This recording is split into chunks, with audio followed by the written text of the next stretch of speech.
उसने नबूवत का ऐलान कर दिया। ये ऐलान किया था कि इसके बाद अब क़यामत तक कोई नबी नहीं आएगा। तो सवाल पैदा हुआ कि अब दीन का काम आगे कैसे बढ़ेगा। 10-20 साल में मिशन इधर से उधर हो जाता है, पैगाम बदल जाता है, मैसेज डिलीट हो जाता है, किताबें पुरानी हो जाती हैं और बड़े से बड़े मुस्लिह और रिफॉर्मर दुनिया से गुजर जाते हैं। तो क़यामत तक ये दीन कैसे चलेगा। अब तक होता ये रहा कि जब भी कोई साहिब शरीयत नई शरीयत लेकर आए तो उनकी शरीयत की तबलीग व इरसाल के लिए और नशर व इशाअत के लिए अंबियाए किराम को मबूस फरमाया जाता रहा। मगर नबी करीम अलैहिस्सलातु वस्सलाम दुनिया में तशरीफ लाए, उन पर सिलसिले नबूवत ख़त्म कर दिया और उनको भी दुनिया में सिर्फ 63 साल के लिए बाकी रखा और फिर अपनी बारगाह में बुलाया।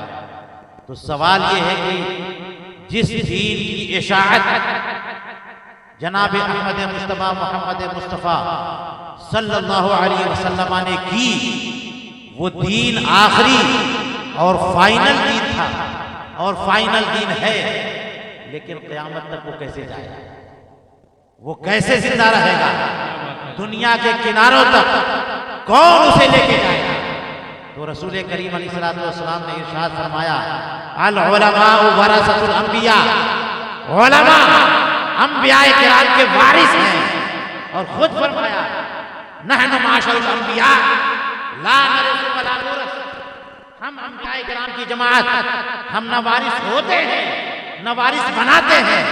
अल अंबिया लम युवरिसु दिरहम वला दीनारा, अंबियाए किराम मालो मनाल और दिनारो दिरहम के वारिस नहीं बनाते।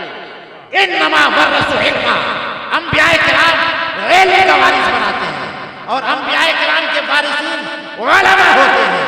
जब रसूल करीम अलैहिस्सलाम ने फरमाया मेरी उम्मत के उलमा अंबियाए किराम के वारिस होंगे, तो समझ में आया कि अब इस दीन का मिशन और ये दीन क़यामत तक जाएगा और कहां तक पहुंचेगा, तो किसके जरिए उलमाए किराम के जरिए पहुंचेगा। वाह वाह, नारे तकबीर, नारे रिसालत, मसलके आला हज़रत, सुभान अल्लाह, सुभान अल्लाह। अंबियाए किराम के मिशन को आगे बढ़ाना और ये जिम्मेदारी रसूल करीम अलैहिस्सलाम ने उलमा को दी है। यहीं से डेफिनेशन मालूम होनी चाहिए कि इन उलमा से कौन से उलमा मुराद है। ऐसा नहीं कि जनाब कोई भी टोपी वाला और जुब्बे वाला और दाढ़ी वाला और अमामे वाला सब के सब वारिस नबी हो जाए, नायबे रसूल हो जाए। हमारे उलमा ने फरमाया कि अल उलमा वरसतुल अंबिया के अव्वलीन मिस्दाक अइम्मा मुज्तहिदीन। सुभान अल्लाह, सुभान अल्लाह, अइम्मा मुज्तहिदीन बेशक। इसलिए कि रसूल करीम अलैहिस्सलातु वस्सलाम अल्लाह ताला की तरफ से फुल अथॉरिटी थे। अल्लाह तबारक व तआला की तरफ से अथॉरिटी बेशक और जिंदगी के तमाम शोबों में अथॉरिटी बनकर आए। तो वो उलमा तो अइम्मा मुज्तहिदीन सुभान अल्लाह में रसूल करीम अलैहिस्सलाम की तरफ से अथॉरिटी, सुभान अल्लाह, सुभान अल्लाह।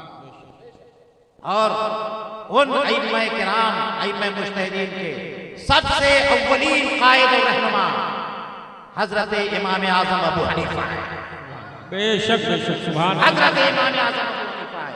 तो कहने दिया जाए कि रसूल करीम अलैहिस्सलाम के अव्वलीन नायब और वारिस अगर कोई है तो इमाम आज़म सुभान अल्लाह, सुभान अल्लाह, सुभान अल्लाह, सुभान अल्लाह। इसीलिए हमारे उलमा फरमाते हैं कि दीन और मजहब के जिस मसले में इमाम आज़म अबू हनीफा ने कोई फैसला दे दिया और किसी मसले को फाइनल कर दिया, तो बड़े से बड़ा वली हो, बड़े से बड़ा आलिम हो, बड़े से बड़ा खुतब और गौस हो, किसी को जुर्अत नहीं हो सकती कि उस इल्म से उस मसले से रोका जाए। वाह वाह। इमाम अहले सुन्नत इमाम अहमद रज़ा फाज़िल बरेलवी रज़ियल्लाहु ताला अन्हु ने इस टॉपिक पर बाकायदा किताब लिखी है। अजलल इलाम भी अन्नल फतवा मुतलकन अला कौलिल इमाम।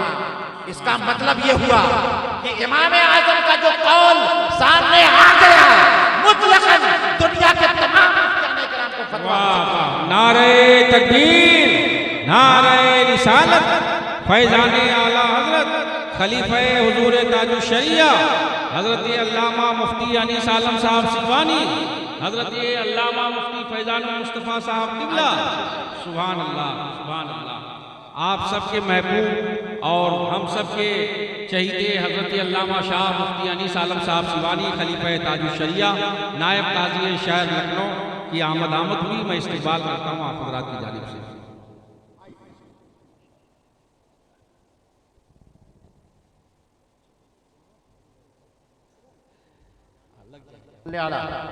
सय्यदिना व शफीना व हबीबिना व मौलाना मुहम्मद व अला आलिहि व असहाबी दाइमन अबदा। अब